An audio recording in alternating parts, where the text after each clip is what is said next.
The chandelier above the long mahogany table glittered like a frozen waterfall, throwing sharp prisms across crystal glasses and silver cutlery that clinked softly with every nervous shift.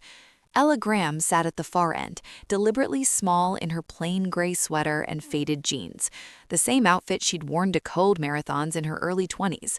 Her old hatchback still sat crooked in the circular drive outside the Whitmore estate gates, where the valet had given it a disdainful once-over before reluctantly accepting the keys. She kept her eyes mostly down, letting her shoulders hunch just enough to look uncertain, vulnerable. Patricia Whitmore, Marcus's mother, presided at the head like a queen on a throne she never earned. Her silk blouse shimmered under the light, diamonds at her throat catching fire with every breath. She lifted her chin and spoke first, voice coated in honeyed venom.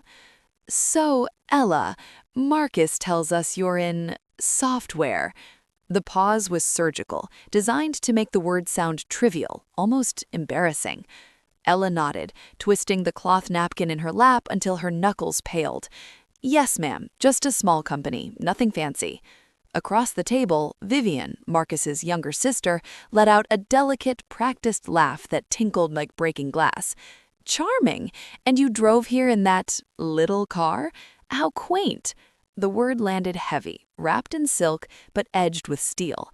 Ella felt the heat crawl up her neck and let it show. She was supposed to look small tonight, naive, harmless. She'd spent 14 months building this mask, and she wasn't about to crack it yet. Marcus sat beside her, handsome in his tailored navy suit, the same one he'd worn when he proposed 6 weeks ago on a rooftop overlooking the city. He reached under the table and squeezed her knee, quick, reassuring. She didn't meet his eyes. Not yet. She could feel the weight of his uncertainty, the way his fingers trembled just slightly.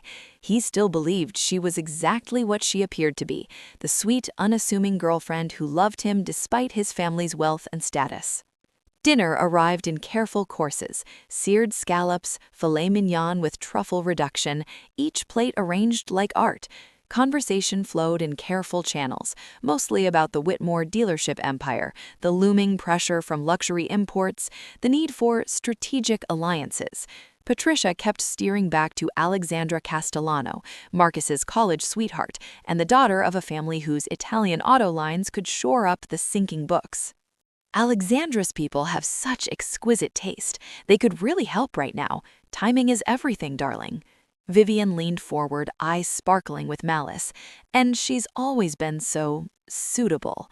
Ella kept her head bowed, but her ears burned. She'd overheard them earlier. Slipping away to the powder room during cocktails, she'd left the door cracked just enough. Patricia's low hiss to Vivian in the hallway. "The engagement buys us time. Then we manufacture something quiet. A fabricated X, leaked messages, whatever it takes. Alexandra's family will bring the cash we need. The girl in the sweater is temporary, a placeholder." Ella had stood frozen behind the marble sink, heart slamming against her ribs so hard she thought they'd hear it. She'd washed her hands slowly, dried them, and returned to the table, smiling, cheeks flushed as if the cold corridor had embarrassed her. Now dessert arrived, tiny gold-flecked chocolate tarts, and Patricia turned her gaze back to Ella like a hawk sighting movement in the grass. "Tell us, dear," said her voice, syrupy, "do you have any family assets, something to contribute?" The question was naked, stripped of pretense. Ella swallowed, let her voice waver just enough to look uncertain, vulnerable. "My grandmother raised me after my parents passed. She left me a few things, but nothing like this." She gestured vaguely at the opulent room, the silk drapes, the antique sideboard, the life polished to perfection. "I'm just happy to be here with Marcus." Marcus cleared his throat. "Mom," Patricia waved him off with a flick of manicured fingers. "We're just being practical, darling. Love is wonderful, but practicality keeps the lights on." Ella felt the wire inside her pull tighter, thinner, ready to snap. She lifted her eyes slowly, first to Patricia, whose smile had gone brittle, then to Vivian, who was smirking behind her wineglass, then to Marcus, who was finally frowning, sensing the shift in the air. She set her napkin down with deliberate calm. "You're right," she said, voice clear now, no tremor remaining. She reached into the canvas tote she'd carried in, the cheap one they'd sneered at when she arrived, and pulled out a slim black folder. The table went utterly still. Even the chandelier crystals seemed to hold their breath. "I've been practical, too," Ella continued. "For 14 months, I listened, I watched. I let you think I was nobody so I could see exactly who you are when you believe no one important is in the room." Patricia's smile froze into something ugly. Vivian's glass paused halfway to her lips. Ella opened the folder.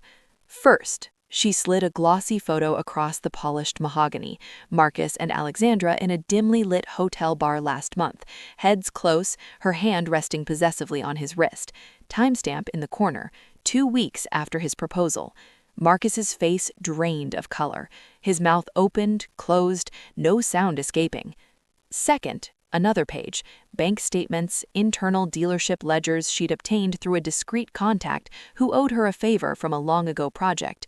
$380,000 unaccounted for in the last 18 months.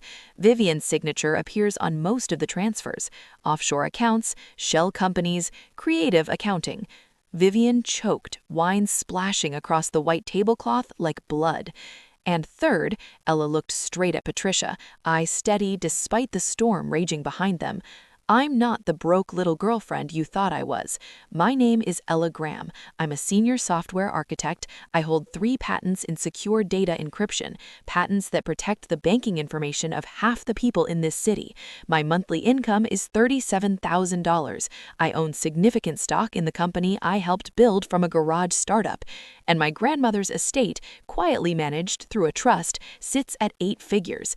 I never needed your dealerships. I never needed your approval. I needed to know if the man I loved could stand up to his family, or if he'd let them treat me like trash." The room was so silent, the ticking of the grandfather clock in the hall sounded deafening. Ella stood slowly, chair scraping softly on the marble floor. "I wanted to believe Marcus loved me for me," she said, voice low but carrying.